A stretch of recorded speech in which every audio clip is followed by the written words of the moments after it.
expenditure. Similarly, receipts. Expenditure is opposite to the receipts है.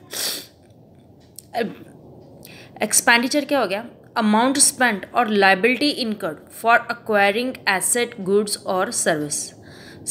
जब हम कोई asset buy करते हैं तो उस पर जो मनी स्पेंड की उसे कह दिया एक्सपेंडिचर. गुड्स या किसी की सर्विस हायर की है उस पर कोई मनी स्पेंड किया तो उसे क्या कह दिया? Expenditure.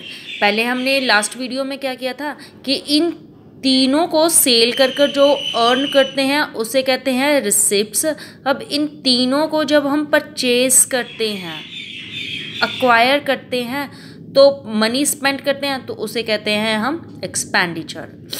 Similarly, receipts. Expenditures are also of two types: capital expenditure and revenue expenditure. Capital expenditure क्या हो गया? जब हम कोई फिक्स्ड एसेट परचेज करते हैं, purchase of machinery, furniture, computer to carry on the business. Business को चलाने के लिए जब हम कोई फिक्स्ड एसेट बाय करते हैं तो उसे कहते हैं कैपिटल एक्सपेंडिचर. इसके ऑपोजिट बिजनेस को रनिंग कंडीशन में रखने के लिए क्या है? क्या मैंने स्कूल ओपन कर लिया, बिल्डिंग है मेरे पास, व्हीकल्स है, computer, furniture, everything is there. अब इन चीज़ों से, नॉन लिविंग थिंग से मैं बिजनेस तो नहीं रन कर सकती. तो मैंने क्या किया? अपने एम्प्लॉयज़ हायर कर लिए. अब एम्प्लॉयज़ को मंथली सैलरी पे करनी पड़ेगी. अब बिल्डिंग का मैंने रेंट भी देना है. जो मशीनरी वगैरह चल रही है इलेक्ट्रिसिटी की वजह से, अब वो इलेक्ट्रिसिटी बिल वगैरह भी पे करना है.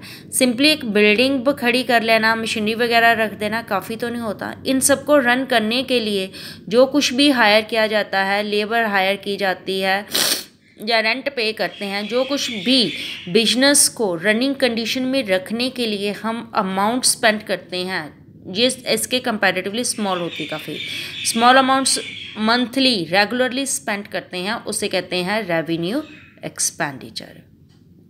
अब देखो, परचेज ऑफ बिल्डिंग या परचेज ऑफ मशीनरी क्या है? Capital expenditure. अब मशीनरी बाय की है तो उसे एज इट इज़ मैं लाकर तो नहीं रख दूँगी. उसे रन करने के लिए मुझे क्या चाहिए? इलेक्ट्रिसिटी चाहिए, एक बिल्डिंग चाहिए जिसमें इसे मैंने इंस्टॉल करना है, और इस मशीनरी को रन करने के लिए मुझे एम्प्लॉय चाहिए. अब एम्प्लॉय को मैं क्या दूंगी? सैलरी. बिल्डिंग जो हायर किया उसके लिए मैं क्या दूंगी? रेंट. और मशीनरी को रन करने के लिए मुझे क्या चाहिए? इलेक्ट्रिसिटी. अब इस मशीनरी पर जो मनी स्पेंड कर दिया वो बन गया कैपिटल एक्सपेंडिचर. और जब अब मशीनरी को रनिंग कंडीशन में लेकर आना है, बिजनेस को रनिंग कंडीशन में लेकर आना है, तो उसके लिए मुझे मंथली रेगुलरली जो एक पर्टिकुलर अमाउंट स्पेंड करनी होती है उसे कहते हैं रेवेन्यू एक्सपेंडिचर.